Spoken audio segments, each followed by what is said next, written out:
Esta é a história do dia da Rádio Observador. Quanto gastou o PS em comunicação para conseguir a maioria absoluta?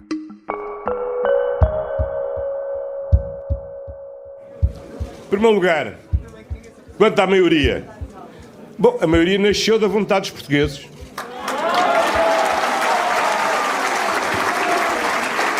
Eu acho que terá, porventura, alguma dificuldade, mas deverá perguntar aos mais de 2 milhões de portugueses que votaram no PS porque é que votaram no PS. A 30 de janeiro de 2021, António Costa conquistava uma maioria absoluta. Na noite da vitória, nos festejos em Lisboa, o primeiro-ministro agradecia aos portugueses a confiança na estabilidade. O Observador foi perceber quanto gastaram os maiores partidos em comunicação e se isso trouxe ou não vantagens a quem mais investiu. Vou conversar com o editor de política do Observador, Rui Pedro Antunes. Eu sou Ricardo Conceição e esta é a história do dia.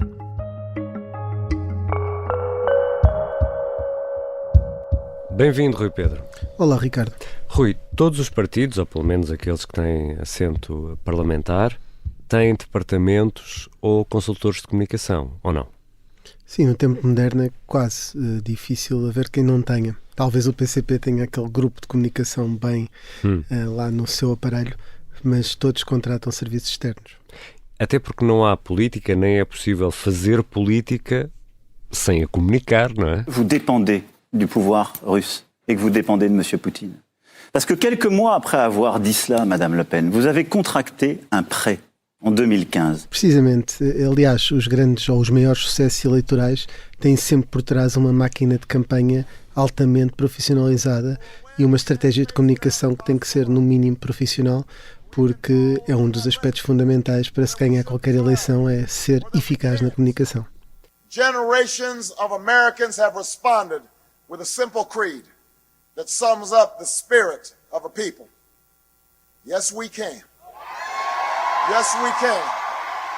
E, Ricardo, na comunicação é onde se decide tudo, de facto, desde a cor que um candidato tem numa gravata, num cartaz, ou, por exemplo, frases que estamos muito habituados. Por exemplo, o Yes, we can de Barack Obama foi muito trabalhado pela comunicação para ser um slogan, mas se quisermos um exemplo nacional, a forma como foi criado o slogan de Soares é fixe para que Mário Soares se aproximasse dos jovens é um desses exemplos, não é? Pode ser mais ou menos profissional a estrutura que o cria, mas precisamente a comunicação tem este alcance de chegar às pessoas, às vezes com frases, outras vezes com imagens, outras vezes com conceitos que depois chegam às pessoas de uma forma mais direta e mundana, se assim podemos dizer. Obviamente, a comunicação custa dinheiro, como tudo na vida, e tu, Rui Pedro, foste olhar para as contas do PS e do PSD, precisamente para a rubrica Comunicação? Precisamente, o Tribunal Constitucional tem acesso, principalmente à entidade das contas, a esses dados, de uma forma muito específica, ou seja, primeiro há um bolo grande em que são divididos em grandes áreas estes valores, e depois há uma leitura mais fina, uma documentação mais fina, em que dá para precisar mais em que é que os gastos são efetivamente feitos.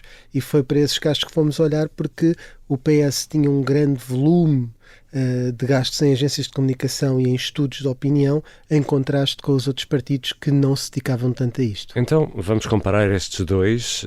Quanto gastou o PSD, por exemplo?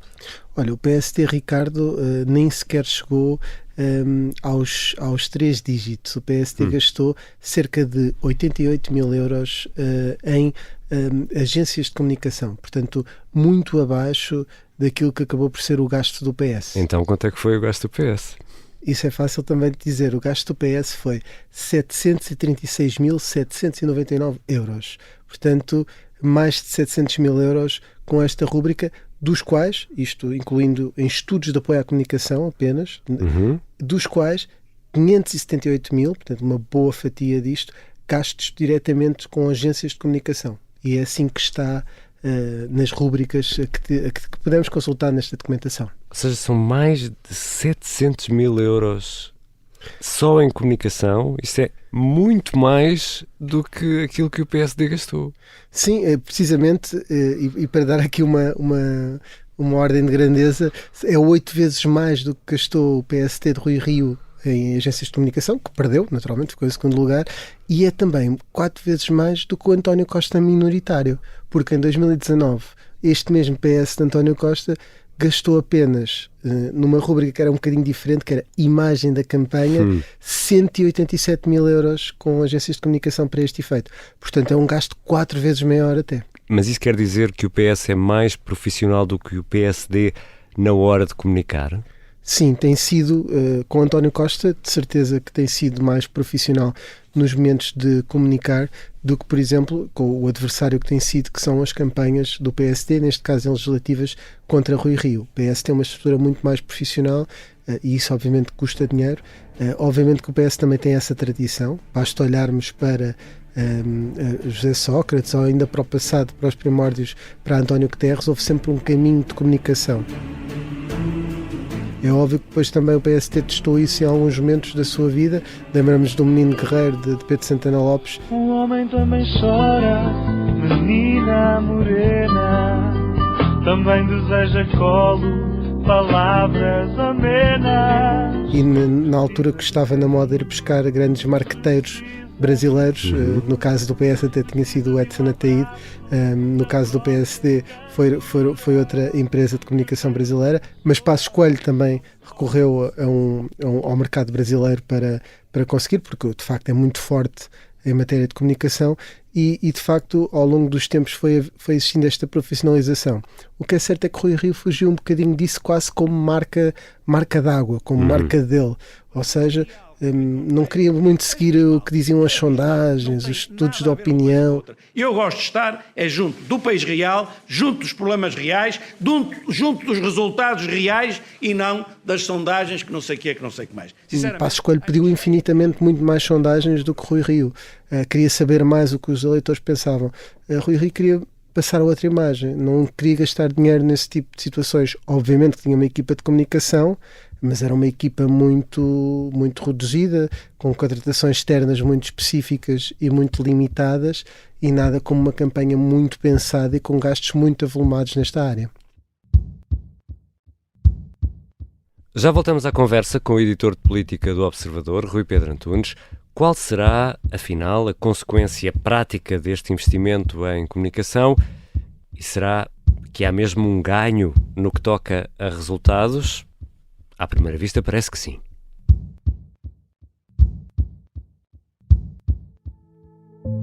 É já esta terça-feira, dia 21 de março, que estreia o segundo de 6 episódios de O Sargento na Cela 7, a série em podcast que conta a história de António Lobato, o português que mais tempo passou em cativeiro na guerra em África. Foram 7 anos e meio em condições verdadeiramente terríveis. Estes episódios do Observador Podcast Plus têm música original de Noiserve, é esta que estamos aqui a ouvir em fundo, e são narrados pelo ator Pepe Rapazote. Bem sei que isto pode soar suspeito, mas este podcast está mesmo bom. Conta uma história incrível de guerra, de amor e também de uma operação secreta lançada para resgatar prisioneiros de guerra portugueses na Guiné-Conakry, uma operação secreta que provocou centenas de mortos. Este podcast, O Sargento na Cela 7, pode ser ouvido no site do Observador e nas plataformas de podcast. E para não perder um episódio, basta fazer aquilo que faz com a história do dia: clicar em seguir. Estamos de regresso à conversa com o editor de política do Observador, Rui Pedro Antunes. Rui Pedro, já percebemos que o PS gastou muito mais do que o PSD em comunicação, mas concretamente em quê? O que é isso de gastar mais de €500 mil em agências de comunicação?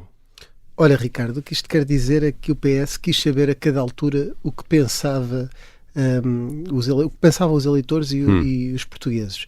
E, portanto, foram testando o eleitorado sobre determinados temas. Nós sabemos mais tarde, porque o principal guru de António Costa revelou que, por exemplo, a TAP era uma preocupação durante a campanha e havia temas a que António Costa tentava fugir.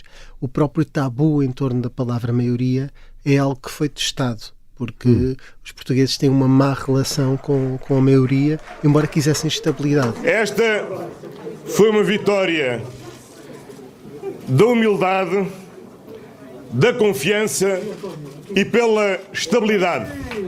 E, portanto, o que fizeram os estudos foram permanentemente questionando os portugueses em sondagens em como estava a situação. Não apenas estudos a dizerem quem pensa votar da intenção de voto, mas estudos qualitativos, que é, os portugueses estão a votar com a carteira, estão a votar com emoção, estão a votar contra a TAP, a favor da TAP, e isto deu a António Costa margem para ir jogando com isto e ir afinando as suas declarações ao longo da campanha. Obviamente que isto mais tarde, tudo indica que pode dar frutos, porque vai sabendo sempre com o que conta e o que dá bons resultados. Há duas faturas de 172 mil euros cada uma. Isto são valores muito elevados. Altos, não é? Mas, e no meio disso tudo, Rui Pedro Antunes, onde é que ficam os bonés e as canetas, os autocolantes da campanha eleitoral? Uma das coisas típicas de campanha eleitoral, eu acho que já fiz todas, regionais, europeias, presidenciais, parece sempre alguém a pedir uma canetinha. Não tem uma caneta, depois vem alguém a reclamar, esta não escreve, antes de chegar ao fim da rua. Eu costumava dizer um responsável mais operacional da campanha que normalmente mandava-se fazer sempre 5 e 4 delas não escreviam, porque saía mais barato não escrever, mas dava-se boa figura às pessoas, sempre se parava para falar com elas. Não sei se isso alguma vez foi assim. Os brindes sempre foram uma espécie de produto por excelência das campanhas, em que acaba por reduzir a distância entre o político e o eleitor na rua. É uma forma de aproximação e tem uma importância muito grande também. Neste caso, o PS gastou 175 mil euros, que é quase o dobro do que o PSD gastou, que foram 80 mil. Portanto, também aqui o PS foi com a força toda e de facto distribuiu estes brindes, que também é uma forma de comunicar. Todos esses slogans Sim. que falávamos há pouco, a imagem, a cor, estão sempre vertidos nesses brindes. Mas a caneta, ou o boné, ou o saco de plástico, agora já deve ser proibido entregar sacos de plástico. Isto é algum resultado prático? Alguma vez teve? Não, eu creio que tirando uma espécie de promoção da marca, de haver muita gente na rua com o awareness de marca. Exatamente. E o símbolo a aparecer, porque as pessoas quando vão votar, depois têm aqueles partidos que conhecem mais o símbolo, quem vai votar mais aleatoriamente. O PCP queixa sempre do MRPP, que não é que acaba por pessoas que votam no martelo e na foice por engano, mas cria mais essa questão de imagem. Não me parece que ganhe o voto propriamente. Tivemos até uma vez um protocandidato que foi excluído porque ofereceu tazos. É proibido em determinados momentos oferecer, nesse caso foi Manuel João Vieira, que um candidato de paródia que a certa altura começou a enviar tazos para os portugueses para votarem nele, e não se pode oferecer coisas para voto em troca. O que se pode é distribuir estes brindes em matéria eleitoral, e são de facto típicos da campanha antiga. Nos anos 90 eu acho que isto ainda tinha Sim. mais influência. Hoje a comunicação é de outra forma. Manuel João Vieira também prometia alcatifar todo o país, não era? Para tornar Isso mais... custaria mais do que contratar os serviços, por exemplo, Luís Paixão Martins ou de outras agências de comunicação. E agora tudo isto somado, todos esses milhares e muitos milhares de euros somados, isso tem consequências eleitorais? Ou não? Parece ter consequências eleitorais. Desde logo porque o PS, quando investiu mais em comunicação, conseguiu uma maioria absoluta. E eu aqui até nem me fecho neste 2022. Fecho num astro da comunicação que era José Sócrates, que também em 2005, apostando completamente na comunicação, conseguiu uma maioria absoluta. Esta não é apenas uma maioria de rejeição. Esta é uma maioria de afirmação de uma alternativa, de uma ambição e de uma vontade de mudança que se expressou em Portugal. Tem graça porque Luís Paixão Martins costuma dizer que a cor do PS é o verde. Porquê? O António Costa gravata verde é propositado.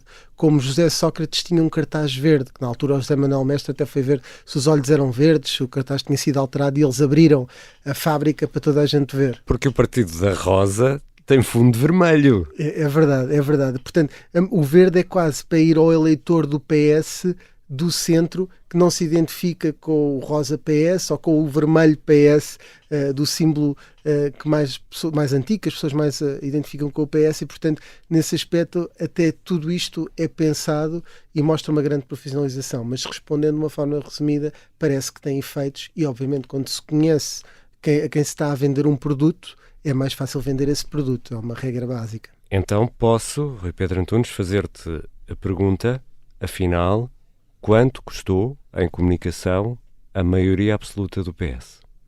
Olha, Ricardo, vamos apontar assim, porque isto depende das contas que fazemos, mais de 1 milhão. Porquê? Em concepção da campanha, agências e estudos de mercado, estamos a falar de cerca de 600 mil euros.